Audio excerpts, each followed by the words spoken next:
Bonjour à toutes et à tous. Je me demande ce que vous vous êtes dit en voyant le nom de notre invité apparaître sur votre plateforme quand vous avez vu que dans Chef, aujourd'hui, on allait découvrir l'histoire d'Olivier Rollinger. Non, parce qu'il faut que vous ayez une chose en tête. C'est une banalité, mais avant que vous, dans votre voiture, votre cuisine, pendant votre running ou votre mise en place, vous ne découvriez le nom de notre invité et appuyez sur play, il a fallu que j'aille l'enregistrer. Et de la même manière, avant d'appuyer sur REC, en l'occurrence, il m'a fallu prendre un train, une voiture, rejoindre Cancale, village sublime de l'Ille-et-Vilaine. Et pendant ce temps-là, j'ai mal axé dans mon esprit ce nom de Rollinger. Ça me le fait parfois, comme quand on s'apprête à découvrir un monument. Finalement, on va éprouver en vrai ce qu'on a entendu souvent résonner. On va passer de l'abstrait du récit au physique de la rencontre. Et moi, je me suis fait tout un truc à l'idée de rencontrer Olivier Rollinger. Pour la petite histoire, à un moment, on s'est demandé si pour ce mois spécial Bretagne, à faire un Rollinger, on n'opterait pas pour un autre prénom, un récemment triple étoilé par exemple. Mais non, impossible, avant toute chose, je voulais me consacrer à celui qui le premier justement a décroché à l'endroit où je me rends, cette consécration. Avec un esprit, des valeurs, avec une vision tournée vers l'ailleurs. Et vous allez voir d'ailleurs, vous allez comprendre comment et pourquoi Olivier Rollinger a construit ainsi ses cuisines. Pourquoi, avec l'autre, avec un grand A, il a écrit toute sa vie. Alors je ne sais pas ce que ça vous a fait avant de m'écouter là, de lire Rollinger, mais moi je peux vous dire que lorsque je suis arrivé, j'ai été très ému de voir ce portail blanc, cette grille et ces pierres qui me conduisaient vers la porte de bois. J'ai sonné. J'étais là où l'homme est né, là où il a tout connu, là où il a cru mourir aussi, là où il s'est mis à cuisiner. Je sonnais donc à la porte de cette maison qui est une légende à bien des égards et qui vous embrasse dès que s'ouvre la porte par son odeur. On se fait envelopper, on est emporté, on se retrouve traversant des volutes de lointain.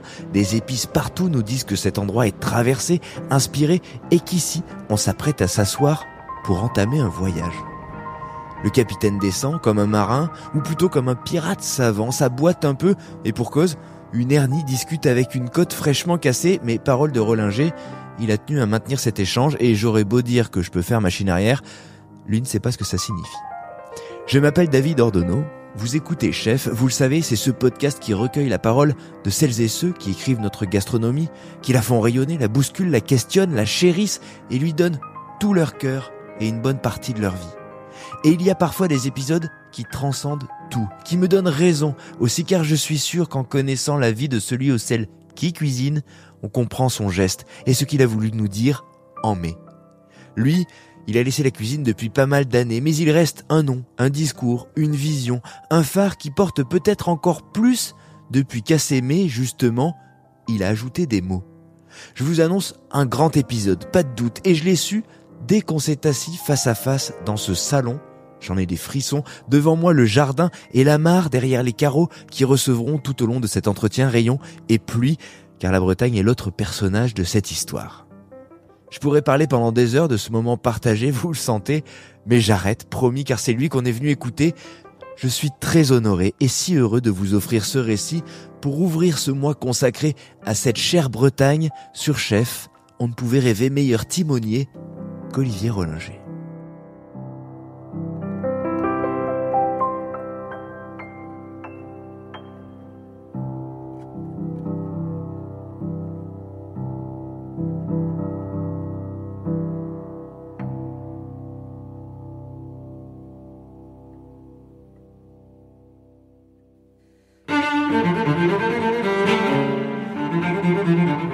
Je me demandais en arrivant si je devais dire bonjour chef. Est-ce qu'on vous appelle encore chef? Est-ce que... Alors, tout d'abord, on ne m'a jamais appelé chef. Donc, le problème, la réponse est claire. Non, j'ai toujours détesté ce titre de chef. Pourquoi? Parce que les chefs, c'est dans l'armée, parfois c'est à la gare. Ça peut être, et là c'est beaucoup plus respectable, enfin, bien que je respecte tout à fait les chefs dans l'armée et à la gare, mais bon, chef d'orchestre, ça notre gueule, quoi. C'est quoi votre, pour que les gens se l'imaginent, et bien sûr qu'on va remonter cette histoire, mais c'est quoi votre rapport aujourd'hui dans votre quotidien à la cuisine? La cuisine, elle a quelle place dans votre quotidien aujourd'hui? C'est déjà, elle a une place importante parce qu'il se trouve que j'ai la chance de me mettre à table chez moi et ma femme cuisine merveilleusement bien. Donc mon rapport à la cuisine, c'est de la voir cuisiner avec toujours autant de talent et d'amour. Et puis la cuisine, c'est évidemment ma fille parce que on parle toujours de recettes, d'épices, de mélange d'épices, de créer un nouveau mélange, de nouvelles infusions. Et puis évidemment Hugo qui avec Marine mène les maisons de Brécourt aujourd'hui. Donc évidemment la cuisine, savoir reconnaître son nouveau plat, son nouveau menu, là aussi c'est la source d'inspiration. Et puis on a comme depuis des années, surtout depuis qu'il a décidé de faire de la cuisine, c'est-à-dire à l'âge de 24 ans, on parle énormément cuisine tous les deux aussi. Et puis la cuisine aujourd'hui, elle est liée aussi à cette urgence, avec beaucoup d'humilité, de tenter de sensibiliser et de protéger, et ainsi de protéger le garde-manger de l'humanité, enfin plutôt ces deux garde-manger de l'humanité que sont la terre et l'océan. Et plus particulièrement l'océan, parce que voilà, on est à Cancale, on est au bord de la mer et on est en Bretagne. De bien comprendre que se nourrir de la mer, on ne pourra pas le faire de la même manière que les 40 dernières années passées. Ouais. Là, on se parle d'observation, on se parle aussi d'engagement, on se parle moins de faire. Ouais. Est-ce que le faire vis-à-vis de la cuisine, pour vous, a encore sa place? Non, je ne cuisine plus réellement. Il m'arrive occasionnellement, comme ça, à la maison, de mettre la main à la pâte, mais très très rarement. Je pense beaucoup cuisine, mais je ne la fais plus. Alors, je ne la fais plus. Les choses se sont faites inconsciemment, mais à la réflexion, je pense que j'ai voulu laisser aussi toute la latitude à Hugo de faire la cuisine d'aujourd'hui et de ne pas m'en mêler et de surtout pas pouvoir mettre en parallèle la mienne et la sienne et voilà, je me suis retiré. Et dire que la cuisine me rend très heureux justement, non pas en la faisant, mais en la pensant et surtout en voyant alors ma femme, je veux dire, parce que c'est un grand bonheur d'avoir d'avoir tous ces petits plats et puis d'avoir aussi d'avoir mes deux enfants totalement engagés. Et puis une autre manière aussi, alors c'est pas la cuisine elle-même, mais quand même, parce que j'ai la chance d'avoir un gendre que je préfère appeler un beau-fils, qui lui est passionné d'art contemporain et je me n'étais vraiment jamais rendu compte parce que je n'avais jamais ouvert cette fenêtre sur l'extérieur, qui est le monde des artistes et plus particulier l'art contemporain de haut niveau. On va s'en parler. Ça, on se parle là du temps présent. Est-ce que vous êtes d'accord pour qu'on remonte le fil? Ah oui, bien volontiers.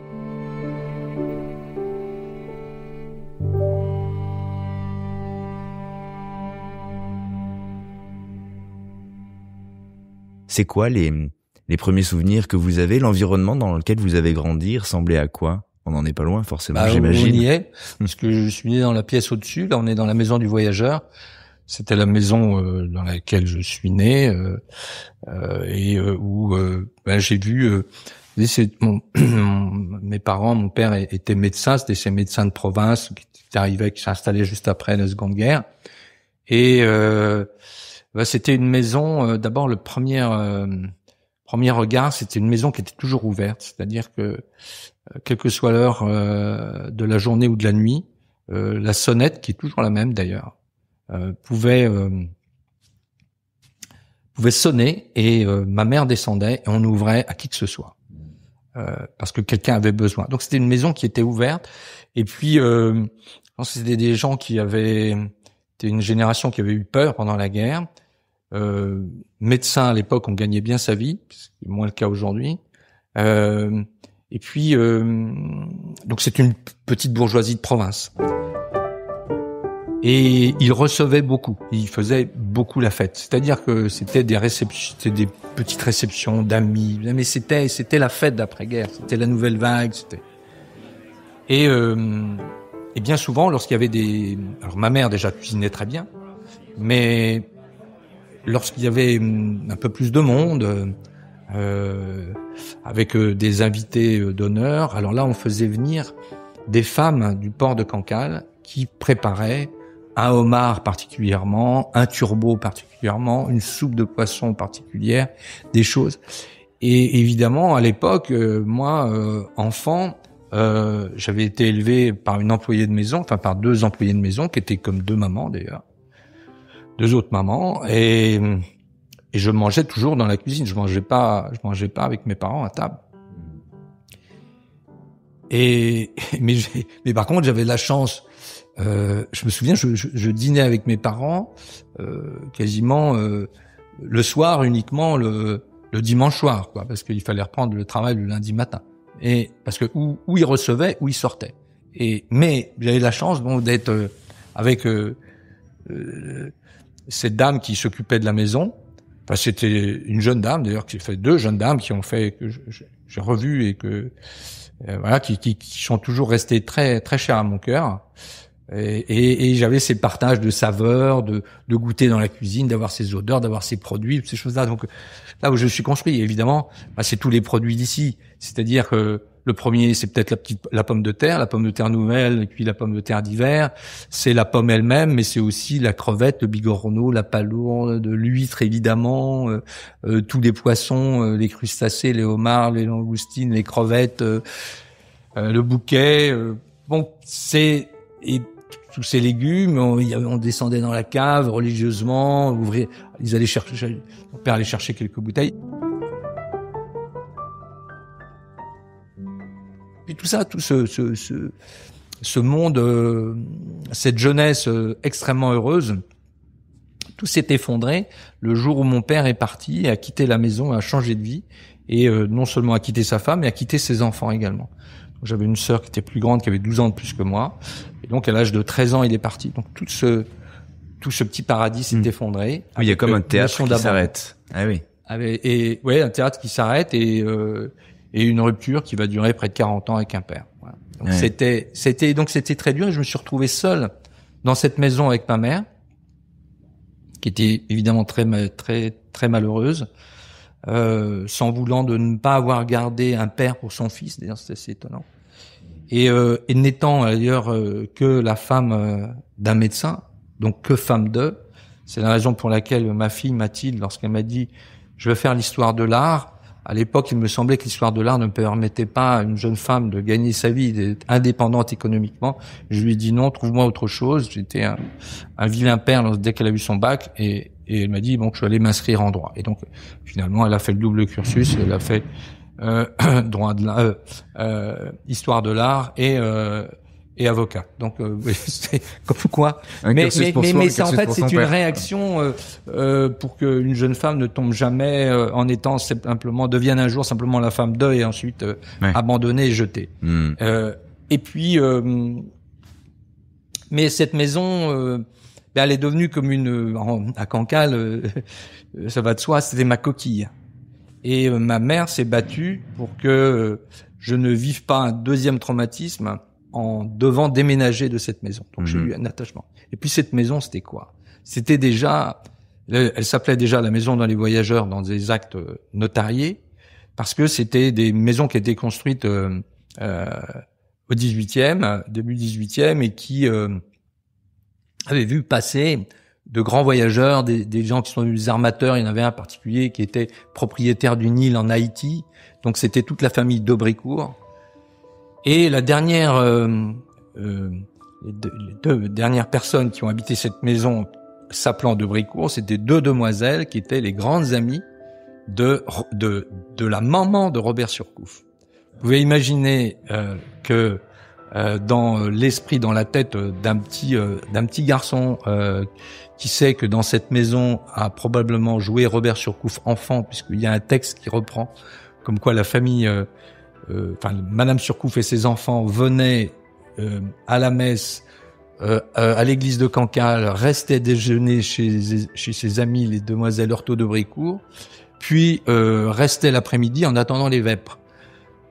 Et puis très vite après, c'était toute l'histoire de Surcouf qui aurait ramené un trésor dans cette ne sachant pas où le cacher, des années plus tard, a eu la bonne idée de le cacher dans cette maison qu'il connaissait par cœur parce que probablement il y avait joué à cache-cache et que nul pouvait imaginer qu'il puisse cacher dans son trésor dans cette maison parce que lorsqu'il a grandi, tout le monde avait oublié que sa maman était amie avec les demoiselles Heurtaud de Brécourt.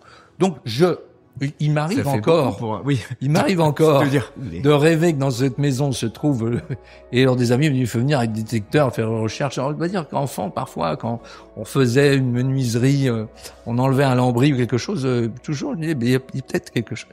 Mais en fait si je le trouve d'abord je sais pas vraiment quoi en faire, je suis vraiment très ennuyé. Enfin si je sais ce qu'on fait. Mais surtout je préfère et puis si on le trouve pas alors là tout s'effondrerait pour moi et je préfère encore, moi, mon trésor, c'est de rêver qu'il existe. C'est ça, on se parle d'une enfance de rêve, d'aventure aussi, parce que là, oui. Surcouf, c'est ça, c'est l'ailleurs, alors, c'est le Surcouf, puis c'était, il y avait aussi tous les patients de mon père qui étaient là, et puis toute la vie du pays, où ici, c'était les capitaines de Loncourt, c'était aller au pétrole dans le golfe Persique, c'était partir, c'était ou la marine nationale, mais réussir, c'est partir.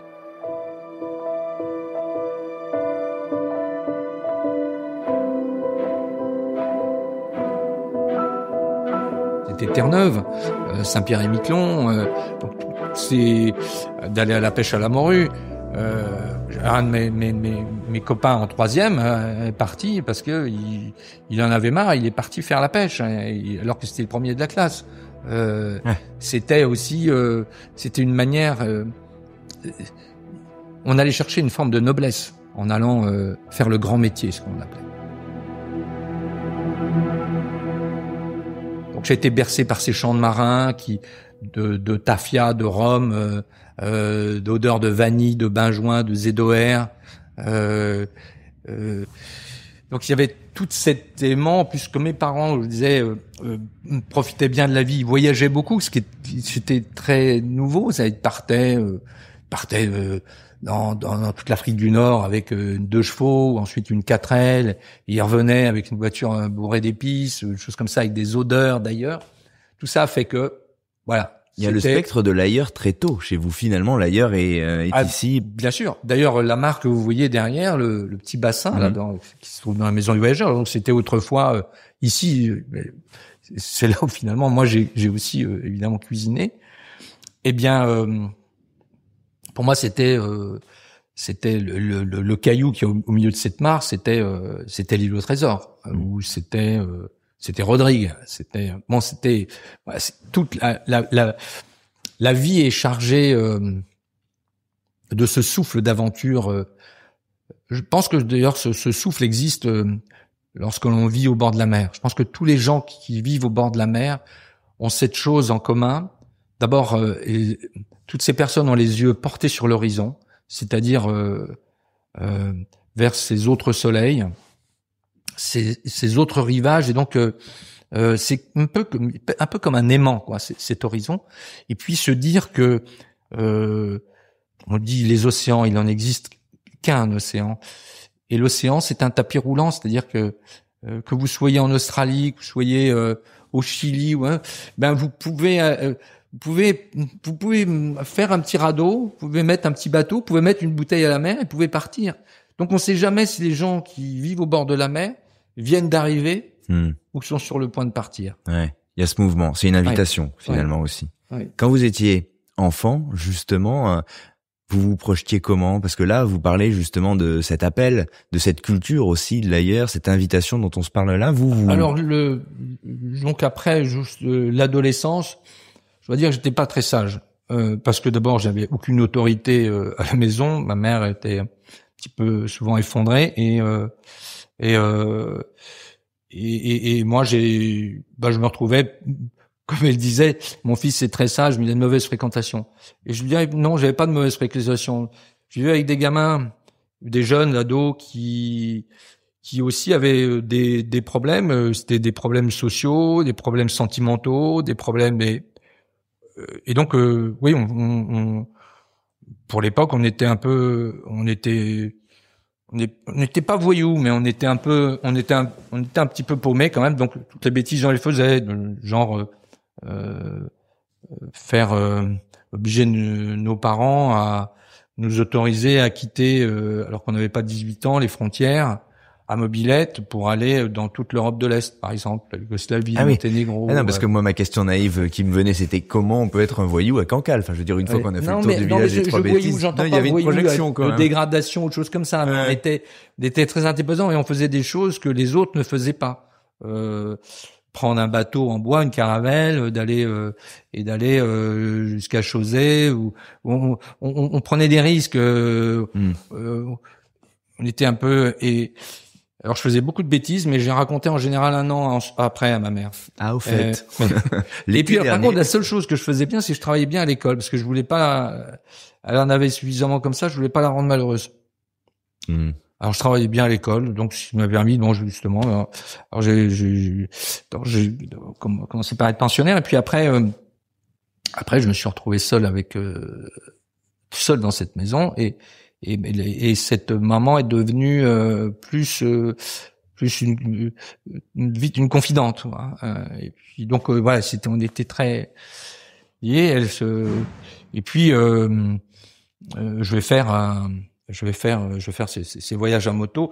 Mais à l'époque, je pense pas du tout, évidemment, cuisine. Mais vous vous projetez à l'époque, parce que c'est une époque où généralement on est censé répondre à cette fameuse question. Oui, alors moi j'étais plutôt moto, donc je voulais être le premier ingénieur chez Yamaha pour faire le Continental Circus. C'est-à-dire le voyage, mais à moto, et être dans une écurie de course et être le meilleur ingénieur. C'était ça. C'est sans doute pour ça ensuite, j'ai fait maths sup parce que je voulais faire les arts et métiers. Et puis mais ces voyages m'ont déjà permis aussi de glisser le pied dans cette porte qu'est celle de l'Orient. Lorsque l'on est en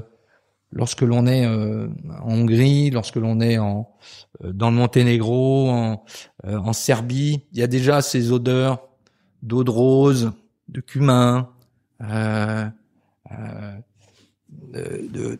géranium, d'origan.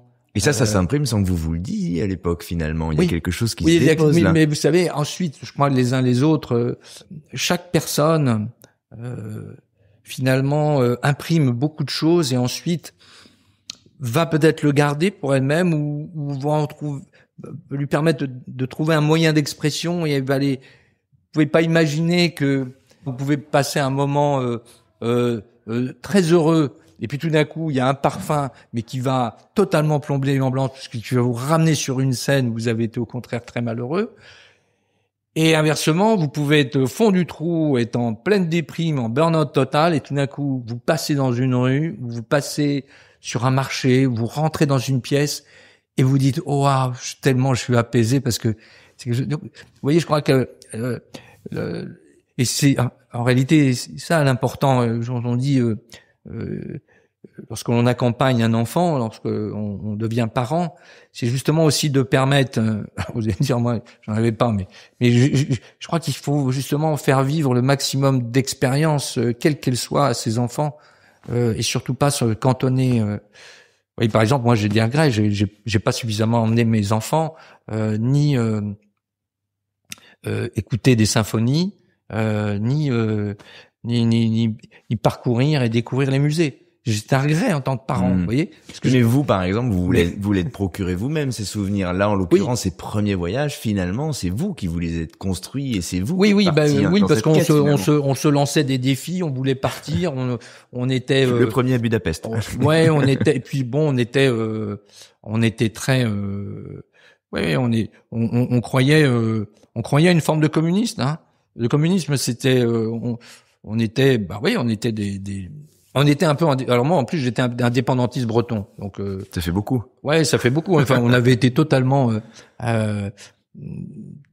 galvanisé et envoûté par un pion qui lui vraiment faisait partie du FLB et qui du pensionnat nous sortait à 3h du matin pour coller des affiches dans Saint-Malo. Ah ouais. Évidemment, aujourd'hui, je suis pas du tout indépendantiste breton. Encore que, culturellement, je pense que dans beaucoup de domaines, pour moi, Alan Stivell a de certaines manières apporté beaucoup plus à la Bretagne dans son indépendance culturelle, plus que beaucoup de militants. Ouais. Parfois pas très fin et assez violent du FLB, oui. Donc c'est. Mais on va tirer ce fil et puis on en reparlera forcément parce que l'exemple d'Alan Stivell, il est pas inintéressant dans le sens où finalement c'est un représentant connu finalement de ce territoire, mais qui allait chercher ailleurs aussi beaucoup de choses pour nourrir son. Je fais souvent fait le parallèle entre moi ma carrière avec là encore très modestement, mais je me dis oui, si quelqu'un m'avait dit vous êtes un peu un Alan Stivell de la cuisine, et je lui dis je le prends comme un très grand compliment. Il y a un peu de ça. C'est un homme en plus qui a cette dimension presque lunaire, cosmique que j'apprécie beaucoup. On se connaît pas suffisamment, on s'est rencontrés à une certaine époque, mais la manière dont il est allé enrichir la culture, la musique bretonne avec la musique d'ailleurs, ouais, c'est pour moi la preuve que enrichir ou plutôt faire grandir plutôt qu'enrichir, faire grandir sa culture, son identité, c'est en allant puiser dans celle des autres. Et ce n'est pas la renier non plus. C'est pas la renier du tout, c'est au contraire la faire grandir. Ouais, c'est pas un exemple anodin du tout.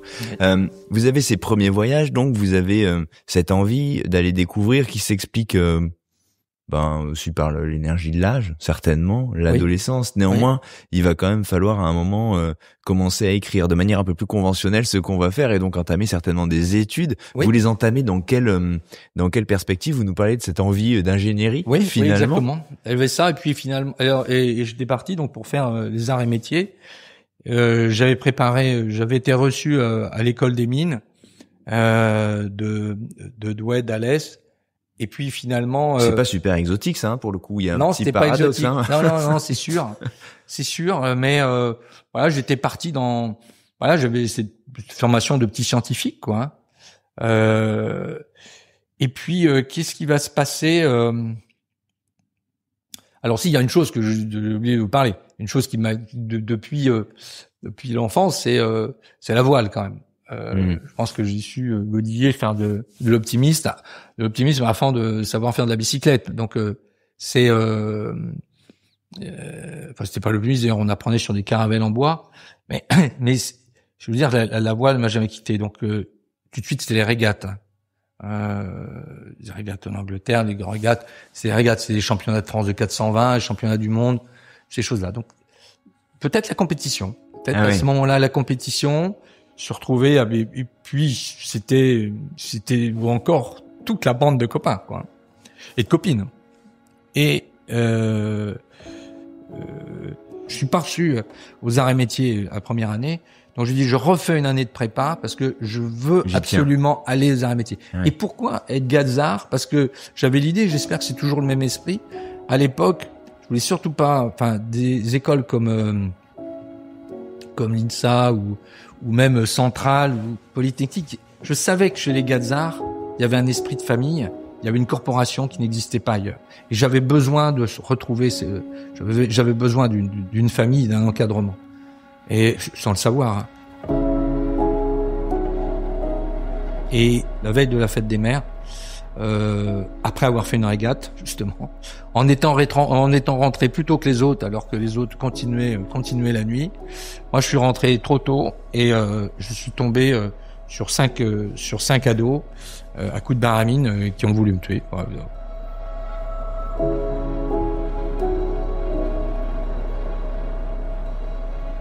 C'était le 30 mai 76 et donc ils m'ont laissé.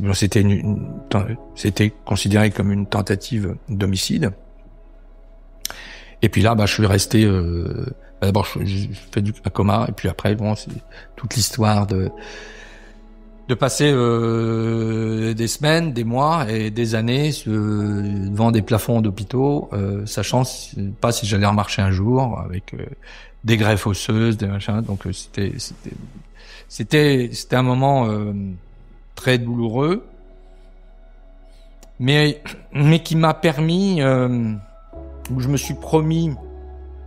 Maintenant, je le dis, je me suis promis. Je me suis peut-être pas promis, peut-être pas dit comme ça. En fait, les choses se sont construites. En fait, je me suis promis à la fois je savais que c'était une deuxième vie. J'entamais une deuxième vie. Je me dis, cette deuxième vie, je vais en faire tout autre chose que celle que je devais poursuivre.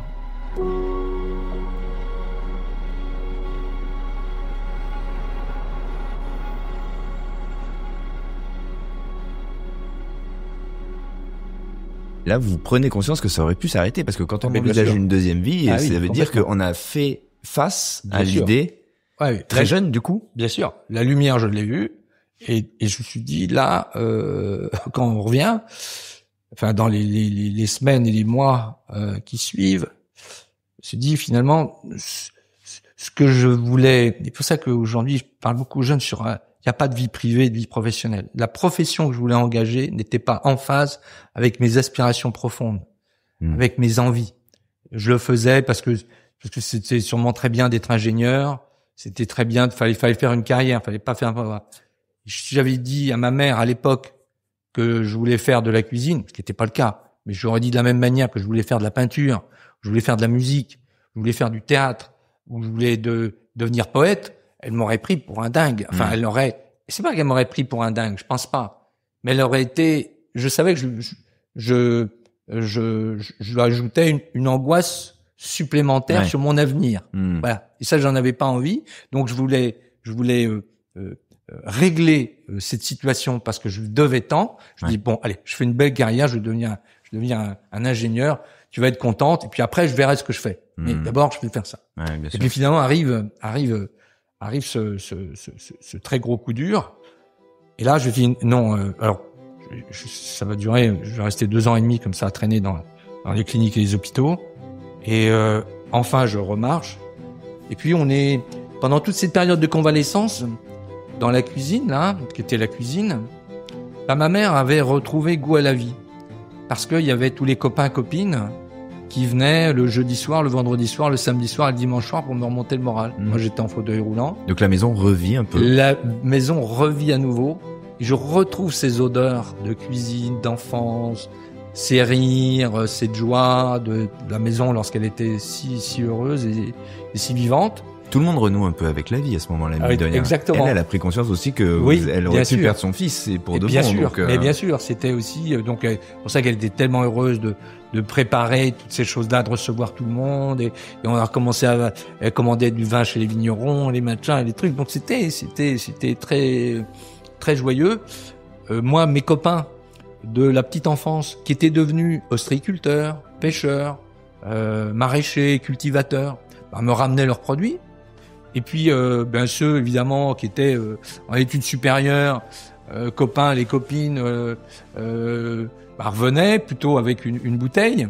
Et puis, c'était la fête. Et la maison se remet à vibrer. Ouais. Et tout d'un coup, là, en plus, j'ai rencontré celle qui va devenir ma femme, Jeanne, qui, elle, était en études de pharmacie, qu'elle a terminé. Et moi, je dis, mais finalement, la vie, c'est autour de la table. C'est autour de la table. C'est pas encore la cuisine, c'est autour de la table.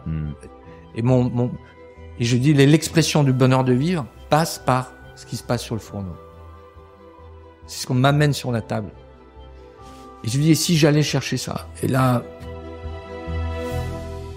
j'étais à la recherche de l'expression du bonheur de vivre au quotidien. D'une manière très simple. Le petit bonheur du quotidien, c'est-à-dire de se mettre à table et de goûter des belles choses et de partager ces belles choses à travers la conversation, à travers le débat, à travers les rires, à travers les rencontres. Et j'étais à la recherche d'une forme d'expression et je la trouvais là. J'aurais aimé être peintre, j'aurais aimé peindre la Bretagne, peindre Cancale, j'aurais aimé pouvoir mettre des notes. J'aurais aimé pouvoir mettre des couleurs. J'aurais aimé pouvoir, mais j'aurais tellement aimé pouvoir mettre des mots. D'ailleurs, mon regret, moi, je suis venu en réalité à la cuisine par défaut. J'aurais été littéraire. C'est le véhicule que vous avez emprunté. Voilà, c'est ça. Mais bon, c'était celui-là. Et puis il y avait cette maison. Et cette maison, ma mère m'avait plus les moyens de l'entretenir. Elle était trop grande. Maintenant, elle était vraiment toute seule dans cette maison. Et je lui ai pensé à vendre. Si la chaudière est claquée, la toiture commence vraiment à être extrêmement poreuse. Et je lui dis, moi on va ouvrir cette maison-là parce que la table d'hôtes que l'on a là, avec les amis, les copains, on va l'ouvrir. Et dit, ma mère me dit, mais je vais pas cuisiner moi. Je lui dis, non, mais moi je vais cuisiner. Je lui dis, mais t'as jamais touché une casserole, t'as 24 ans, t'as pas touché une casserole. Et là démarre l'aventure. Je vais m'inscrire à la chambre de commerce de Rennes pour passer un CAP en accéléré. À l'époque, il y avait même pas de CFA, c'était le restaurant d'application, c'était la cuisine de l'aéroport Rennes-Saint-Jacques.